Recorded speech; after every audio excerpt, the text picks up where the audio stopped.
discuss about what is the projectile motion.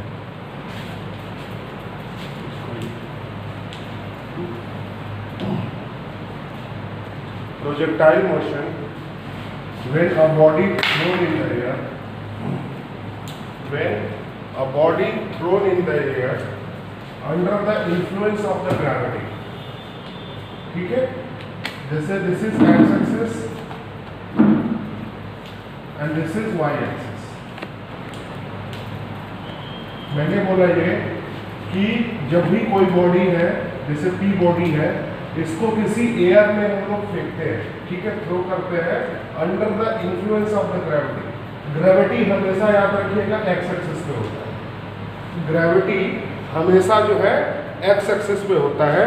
तो a projectile body which is always thrown in the air under the influence of the gravity, under the influence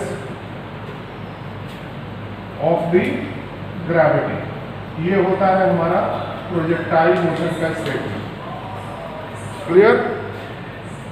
now the mathematical analysis of projectile motion. Now the mathematical concept of the projectile motion.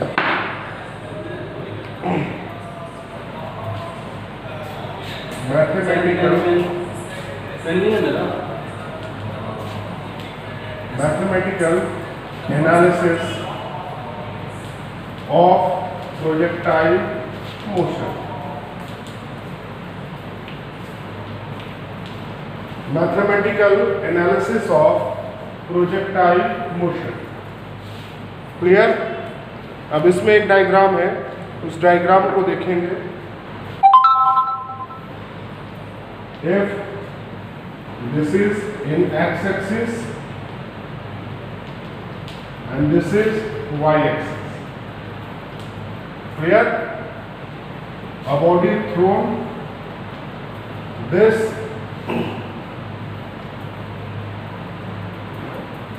if a body P lies here and body Q is lies here, ठीक है? And this is called our range. याद रखिएगा, जो horizontal axis पे होता है उसको range बोलते हैं. रेंज को हम लोग आर से दिखाते हैं, ठीक है. और वाई एक्सिस पे हमारा हाइट होता है. वाई एक्सिस पे हाइट होता है और एक्स एक्सिस पे हमारा रेंज होता है, ठीक है. इसको बोलते हैं, जो सेंटर पॉइंट पे हाइट होती है, इसी को बोलते हैं एच मैक्स. क्या बोलते हैं बेटा? H max. क्लियर? ये हमारा एच मैक्स है और ये हमारा एंगल ऑफ थीटा. जो एंगल, कितने एंगल पे हम इसको थ्रोन कर रहे हैं, वो हमको कौन दिखाता है? एंगल थीटा से रिप्रेजेंट करता है. वाई एक्सिस पे हमारा हाइट होता है, एक्स एक्सिस पे रेंज होता है, सेंटर पॉइंट पे एच मैक्स होता है, ठीक है. तो पहला कंडीशन है moving along the horizontal axis. Moving along horizontal.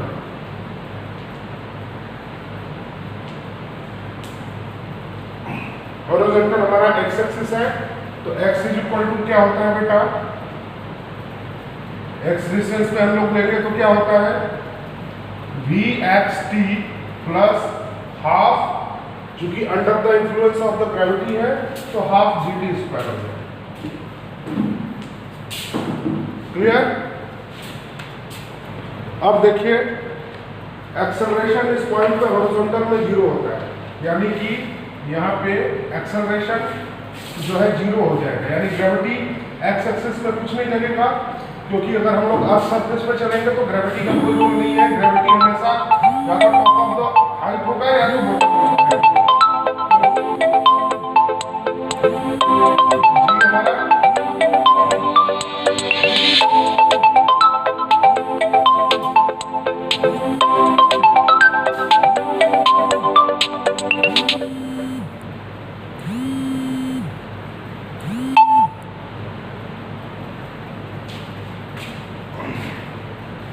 जी या ए हमारा क्या हो जाएगा?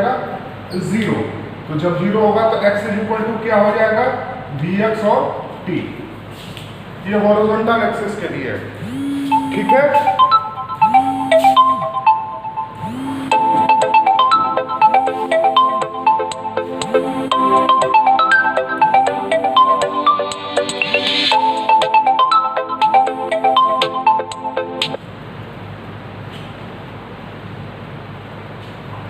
याद रखिएगा हॉरिजॉन्टल एक्सिस में vx is equal to v cos theta होता है, यानी कि हॉरिजॉन्टल एक्सिस में हम लोग एंगल की बात करेंगे तो cos थीटा होगा। जैसे रिजॉल्व करते हैं किसी चीज को, तो याद रखिएगा रिजोल्यूशन के केस में हमेशा याद रखिएगा कि x एक्सिस में हम लोग cos के साथ रिप्रेजेंट करते हैं, cos थीटा के साथ, और y एक्सिस में sin थीटा के साथ, ठीक है।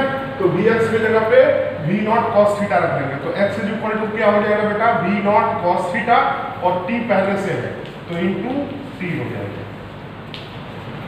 तो moving along the horizontal axis हो गया। अब है moving along the vertical axis.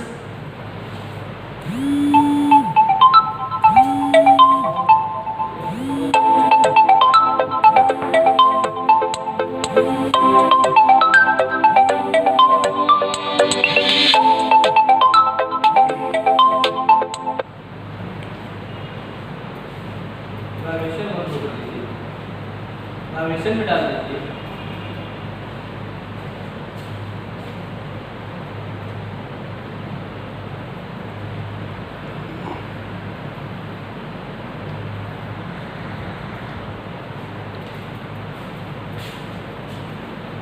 Now the next topic is moving along the vertical axis। ये horizontal axis मैंने बताया, अब इसी तरह से हम लोग क्या करेंगे, along the vertical axis की पढ़ाई करेंगे। Moving along vertical axis।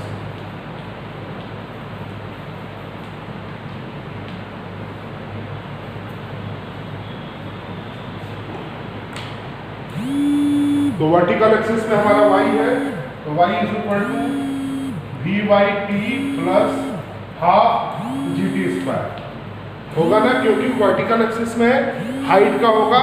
Height के केस में हमारे पास ग्रेविटी, मैंने बोला है पहले ही बताया है कि प्रोजेक्टाइल मोशन में when a body thrown in the air under the influence of the gravity, ये होता है स्टेटमेंट इसका प्रोजेक्टाइल मोशन का।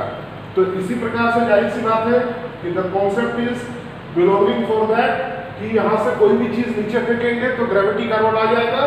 तो यहाँ पे क्या होगा बेटा, V Y T plus half G T square, ठीक है। लेकिन अगर कोई चीज हम लोग नीचे से ऊपर फेंक रहे हैं तो क्या हो जाएगा, जी हमारा माइनस हो जाएगा। तो G is equal to minus G when a body thrown from bottom to top. तो उस समय क्या करेंगे हम लोग, y is equal to V Y T minus half G T square हो गया। अब V Y is equal to क्या हो जाएगा यहाँ पे, वी नॉट साइन थीटा। क्यों, क्योंकि मैंने यहाँ पे आपको बता दिया है कि वाई एक्सिस में हम लोग जब भी कोई चीज को रिजॉल्व करेंगे तो साइन थीटा के साथ करेंगे और कॉस थीटा को हॉरिजॉन्टल में करेंगे। तो यहाँ पे हो जाएगा V Y is equal to V naught sine theta, V Y is equal to V naught sine theta. तो यहाँ पे पुट कर देंगे तो वाई इज इक्वल टू क्या होगा, V naught sine theta into T minus half G T square, half G T square.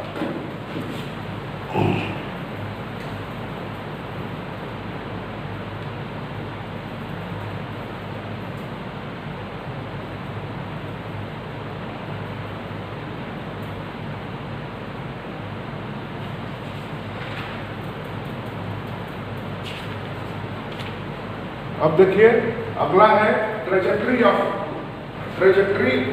The projectile body. Trajectory होती क्या है, ठीक है। जैसे क्रिकेट की बॉलिंग देखते हैं आप लोग, जब भी कोई स्पिनर बॉल करता है तो बॉल को ट्रेजेक्ट करता है। ट्रेजेक्ट का मतलब होता है कि ये ट्रेजेक्ट्री होती है, यही चीज ट्रेजेक्ट्री होती है। ट्रेजेक्ट्री मतलब लूप मारना, ठीक है, ट्रेजेक्ट्री का मतलब ही होता है when a body forming a loop, तो उसको हम लोग क्या बोलते हैं, trajectory.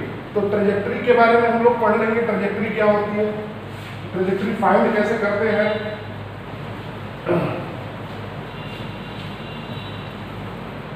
Now trajectory of a projectile body.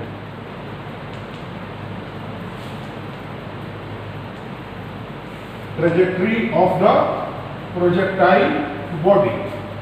Trajectory होती क्या चीज है, अभी हमने वाई एक्सिस में निकाला है, y इज इक्वल टू क्या होता था, v not sine theta into T minus half G T square, ये होता है y एक्सिस में, अभी हमने पढ़ा था।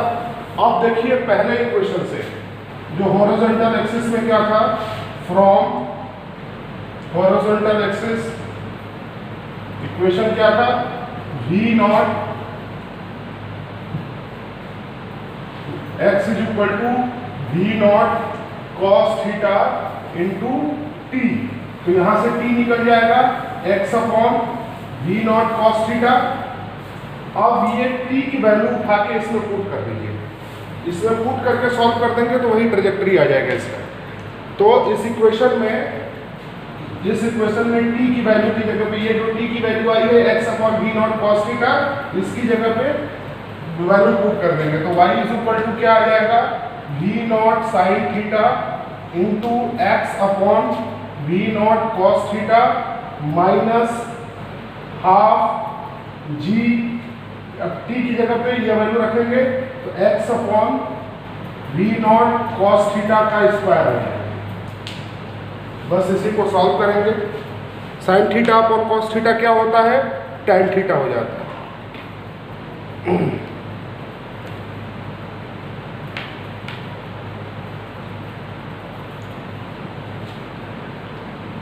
ऊपर का मिटाते हुए चल रहा हूं।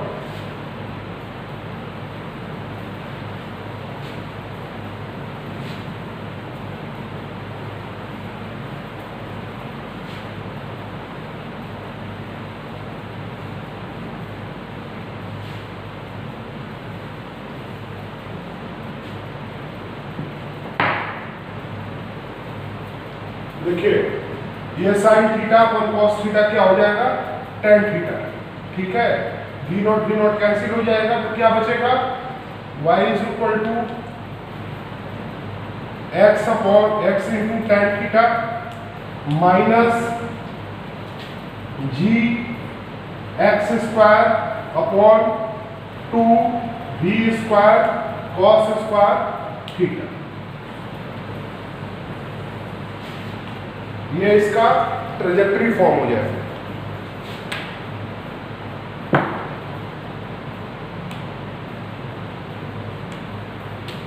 और याद रखिएगा, आप लोगों को एक चीज पता होगा, y is equal to 4ax square के कॉन्सेप्ट में, ठीक है, y इज इक्वल टू ये एक्स स्क्वायर का फंक्शन आ रहा है, इसमें भी हमारा 4ax स्क्वायर का फंक्शन आ रहा है, तो जाहिर सी बात है कि जब अगर हमारे y is equal to X square का फंक्शन आता है तो कौन सा इक्वेशन बनाता है, पैराबोलिक। तो इसी वजह से हम लोग ये कह सकते हैं कि projectile is always forming a parabolic से।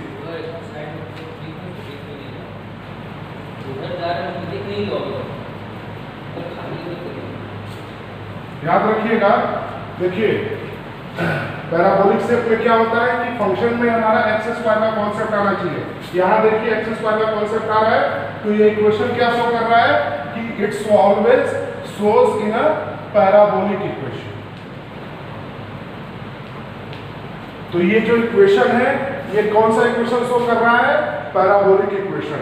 तो इसीलिए जो शेप बनता है प्रोजेक्टाइल बॉडी का या ट्रेजेक्ट्री बनती है वो हमेशा एक पैराबोलिक फॉर्म में होता है। इसीलिए जब कोई भी बॉलर बॉल करता है तो उसकी बॉडी हमेशा एक, उसकी जो बॉल होती है वो पैराबोलिक शेप में जाता है। स्पीड, खासकर स्पिनर, जितना कम स्पीड होगा और जितना कम मोमेंटम होता है उतनी ही ज्यादा बॉडी की ट्रेजेक्ट्री होती है।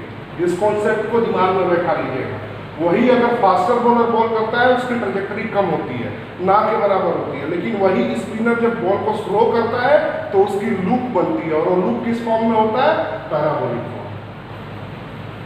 ठीक है, ये सब चीजें डेली यूज में आती हैं, बस इस कॉन्सेप्ट को आपको रखना है। कैसे ये पता चला?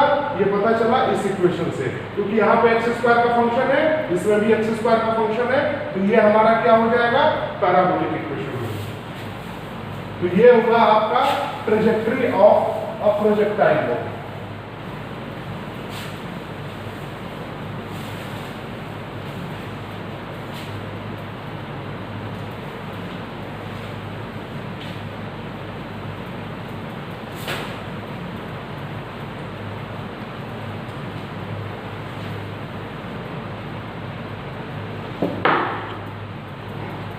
इसके मेनली 4 पैरामीटर है, और 4 parameters of the projectile motion.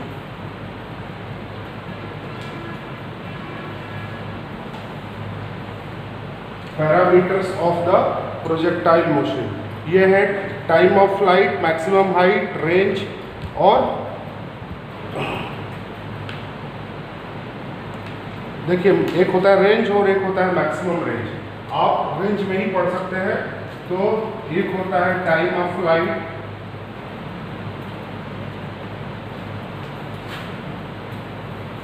दूसरा होता है height of the projectile body,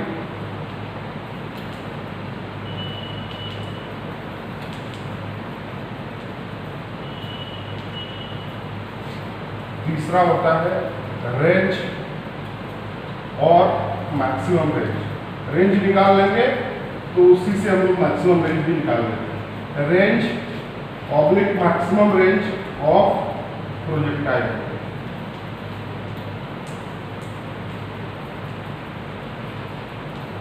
ये कंडीशन है time of flight, height of projectile body, range और मैक्सिमम रेंज।